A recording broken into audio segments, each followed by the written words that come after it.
Hello in warm mood. I am Dilip Kumar और आज हम लेसन 2 पढ़ेंगे। जी, हम तैयार हैं। Let's begin. Shah Abdul Latif Bhittai, who is lovingly called Lal Latif by his devotees, was a noted Sindhi Sufi scholar, mystic, saint and poet.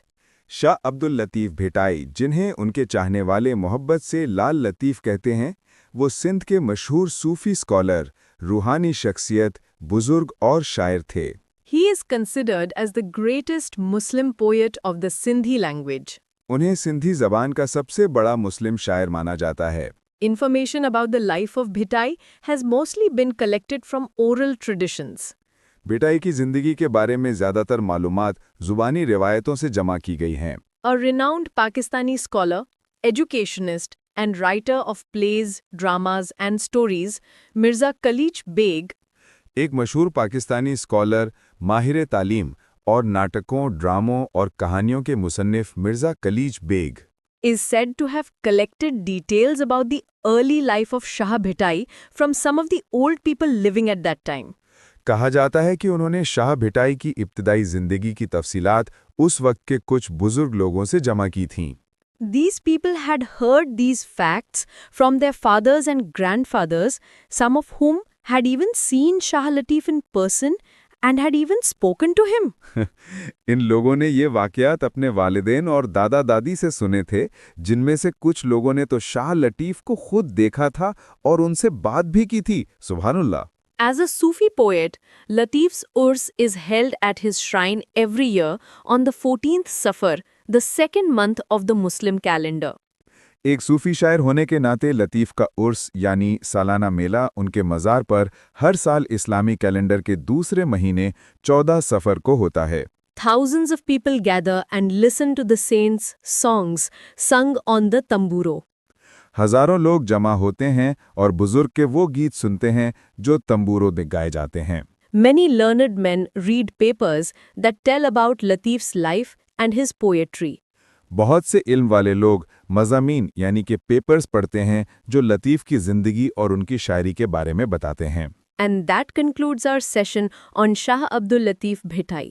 Hopefully that was a helpful exercise in bilingual listening. बहुत मज़ा आया।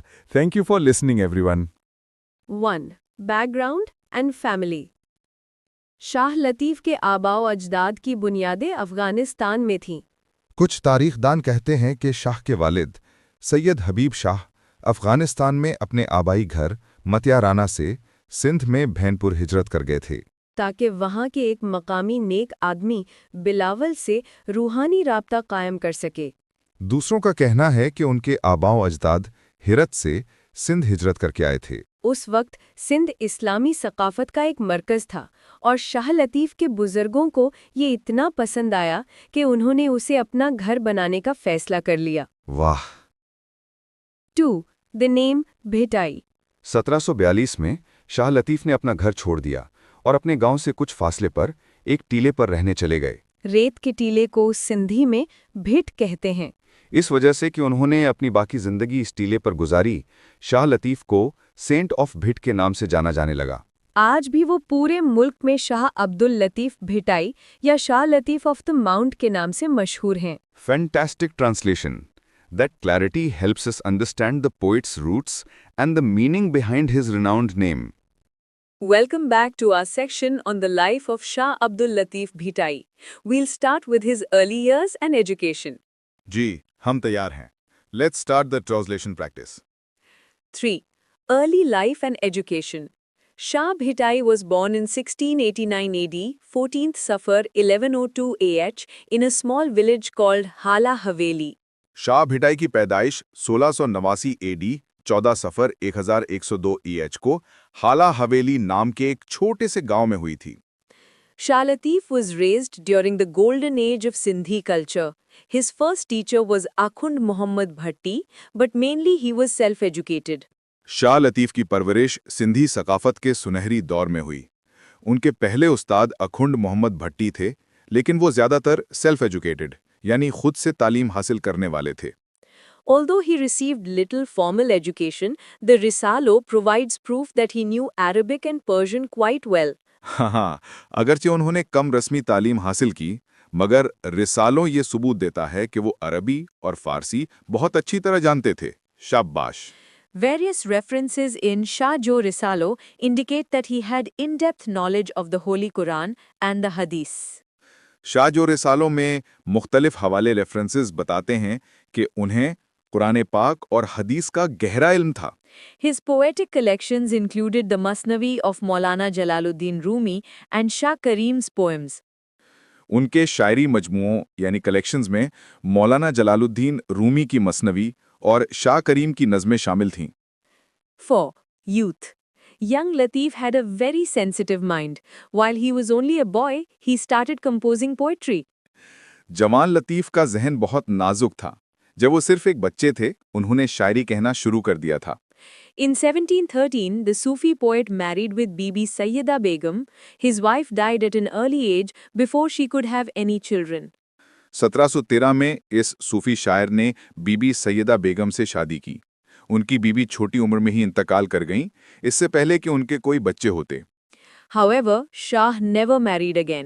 His heart turned more and more towards religion and devotion, and he felt restless.